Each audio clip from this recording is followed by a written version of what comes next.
मर्जी NRI society है ना, अब वहाँ के प्रेसिडेंट हैं। धन्यवाद धन्यवाद।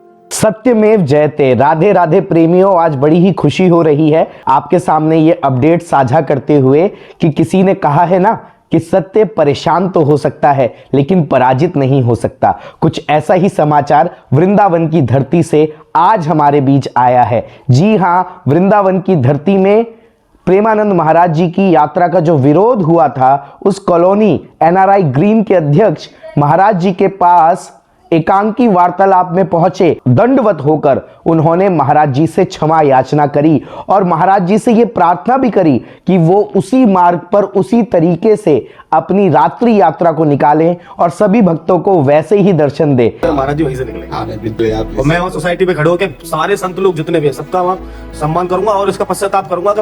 उन्होंने ये भी कहा कि दरअसल कॉलोनी के निवासियों ने एक यूट्यूबर के बहकावे में आकर कुछ इस तरीके के स्टेटमेंट्स जारी कर दिए। यूट्यूबर जो होते हैं, इन्होंने अपना फेमस होने के लिए उनको कह के कि आप ये बोल दो, उन लोगों ने ब्रजवासी तो आपको पता ही है कैसे बोले वाले तुरंत ही वो कह दिया उसके सामने, उनको भी पश्चाताप हो रहा है। NRI कॉलोनी के प्रेसिडेंट ने कहा कि बहुत पश्चाताप हो रहा है और वो सभी लोग जो सोसाइटी में थे और उन्होंने जिन्होंने भी स्टेटमेंट दिए हैं वो यहाँ पर आपके सामने आकर आपके दर्शन करना चाहते हैं। उनसे रोज बात होती है, वो ये खुद ही पछता रहे हैं वो लोग, क्या ये गलत हो गया और वो हिम्मत नहीं जुटा पा रहे थे। नहीं कभी वो एक बार उनको अपने साथ जरूर लेके आइए, हम स्वागत करते हैं। हम बैर विरोध कभी किसी का नहीं कर सकते। और महाराज जी ने उसी चित परिचित अंदाज में करुणामयी वाणी में बोला कि भाई हमारे तो सब अपने हैं और हम नहीं चाहते कि हमारी वजह से किसी को भी कोई कष्ट पहुंचे। लेकिन एक बात जो सबसे अच्छी इस पूरे प्रकरण में, एक बात सबसे अच्छी इस पूरी मीटिंग में जो देखने को मिली वो ये थी कि महाराज जी ने उन्हें यह भी समझाया कि जब किसी को कोई आपत्ति थी तो अगर वो लोग यहां पर आकर महाराज जी से या किसी से भी परिकर से बोलते तो जरूर 3 या 4 लोग मिलकर उसका कोई ना कोई निवारण जरूर निकालते। अब जैसे यहाँ आप आके कह रहे हो तो हमसे बता दो कि बाबा ऐसे ऐसे तो 4 लोग मिलकर उसका। यूट्यूबरों ने थोड़ा भ्रम फैला दिया, उन्होंने ये मौका तक नहीं दिया कि हाँ बात रख सके। नहीं आप ये बोल दो, उनका कुछ फेमस का कुछ गलत उनका है जो चल रहा है, इसलिए मैं खुद ही कहने आया हूँ। तो ये बहुत ही सुंदर सी एक वार्तालाप हुई NRI ग्रीन कॉलोनी के प्रेसिडेंट और महाराज जी के बीच में।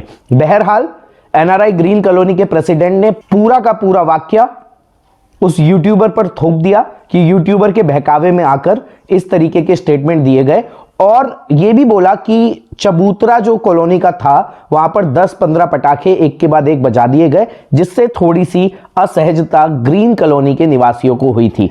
खैर, मुझे लगता है कि ये वीडियो देखकर आपको बहुत ही हर्ष की अनुभूति हुई होगी, क्योंकि NRI ग्रीन कॉलोनी सोसाइटी के अध्यक्ष ने बार बार इस बात पर जोर डाला कि महाराज जी से निवेदन है कि उसी स्थान पर उसी तरीके से अपनी यात्रा पुनः निकालें। तो मुझे लगता है कि बस अब वो शुभ समाचार बहुत जल्दी आएगा कि जब महाराज जी उसी तरीके से उसी मार्ग पर यात्रा निकालेंगे।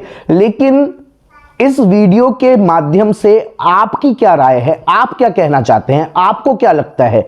क्या यह बात सही है कि किसी यूट्यूबर के बहकावे में आकर NRI ग्रीन कॉलोनी के निवासियों ने यह स्टेटमेंट दिया होगा, या फिर हम जैसे यूट्यूबर्स ने जो इस तरीके की वीडियोस बनाई जिसमें हमने उन स्टेटमेंट्स का कड़ा विरोध किया और जब ये वीडियोस पूरी तरीके से वायरल हुई तो शायद मुझे लगता है कि NRI ग्रीन कॉलोनी के निवासियों को अपनी गलती का एहसास हुआ होगा। तो आपकी क्या राय है इस विषय में? मैं आपसे निवेदन करूंगा अपनी राय कमेंट में जरूर लिखें और इस वीडियो को शेयर करके ये सूचना सभी भगवत प्रेमियों तक जरूर पहुंचाएं। मिलेंगे अगली वीडियो में, तब तक के लिए आप सभी को मेरी राधे राधे।